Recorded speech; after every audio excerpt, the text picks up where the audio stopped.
What's up guys, good morning and welcome back to another video. It's the first video of 2021 and yeah, I'm pretty excited to be here. Hope you guys all had a really good and safe holidays. We've been a bit busy over the off season actually, just doing a few small bits and pieces but mainly just waiting for parts, so we've just been trying to find a few things just to keep us busy and yeah, keep us not sitting on the couch and getting lazy. So I completely forgot to film an intro as I wasn't really planning on filming on the day that we were doing this, so hence the intro now. In today's video, I'm going to show you a simple and easy modification for your drift car that's going to make a big difference, and that is the fabrication and fitting of some plexiglass windows, or Lexan windows as you guys call them in the States. Obviously this is more applicable to you if your drift car does not have windows.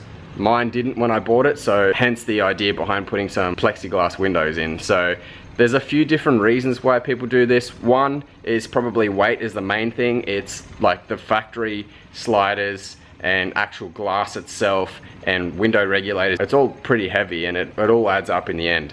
So weight reduction is one big thing, but another key thing is if you are doing tandem battles and you are drifting with another car and for some reason they hit your door, with the plexiglass windows they won't shatter like glass will and you won't find yourself covered in glass. So bit of research, watched a couple of videos on YouTube and found that it wasn't that hard, so I thought I'll make my own version of that. I'm going to roll the footage of when we were making the plexiglass windows now. So we're at Rising Sun HQ, just making the plexiglass windows for the S13. I wasn't really going to film this for you guys, but I thought why not, so I'll quickly just show you a few snippets of the job and what we're getting up to here today. As you can see, we've gone on board a sheet of 3mm plexiglass from Bunnings. We've traced out one of the windows from Stevens 180SX and basically just laid it in a dip, marked it out, cut it, and then just belt sanded it. And the bottom parts that was shitty, we didn't really need to worry too much about. Now we're just building the frame and just basing it off Stevens 180. I'm only going to film and show one side because we're pretty much going to be doing exactly the same thing to the other side.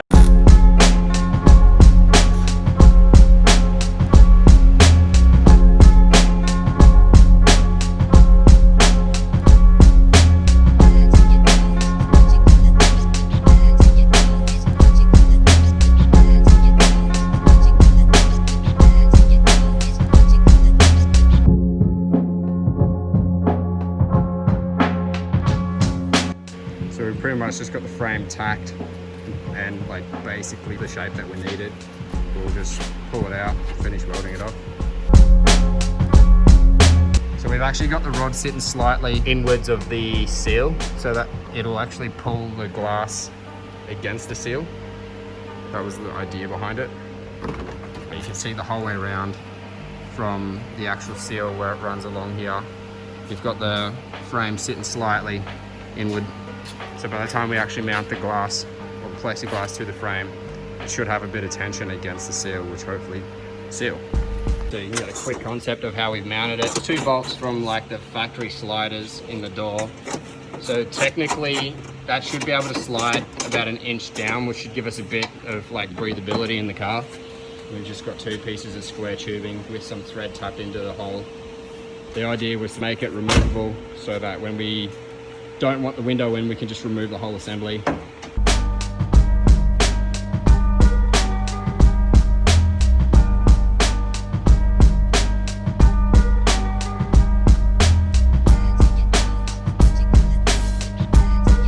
We've pretty much welded those washers, just normal zinc plated washers, to the corners, and then riv nutted the washers. We were actually able to bolt the plexiglass to the frame. So you can see it's actually fitted to the car now. Pretty much the last step is just removing all of this protective plastic stuff and yeah, that'll be finished product. I think that's a pretty solid effort. Like, it makes a nice seal. There's a fair bit of tension against that. Seals nicely against the top, as long as it's not going to get into the car and damage my seats and all that sort of stuff. I'm pretty happy with that. Looks pretty outstanding to me. I hope you guys were able to take something away from that video. And just before we end the video, I just wanted to say this year I am going to try and take a little bit of a different approach to the channel and add a few different things in, a few things that I don't normally do. I'm actually planning on featuring certain cars on the channel where I'll shoot like a cinematic feature video of the car and then do a bit of a behind the scenes of how we made the video and get to know the car more in depth and the owner more personally and the history behind the car, etc. Something along the lines of that sort of concept. And yeah, so hopefully we can track down some really cool cars. And I know like Ben's GTR is one that I really want to film. There's a couple of cars in Queensland that I really want to go and feature as well. Make sure you guys stay tuned for all the new content that's coming to the channel this year and all the new ideas we're incorporating. And yeah, if you have any questions about anything you've seen in the video today, leave a comment below and make sure you give us a thumbs up. Thanks for watching the video, guys. We'll see you next time.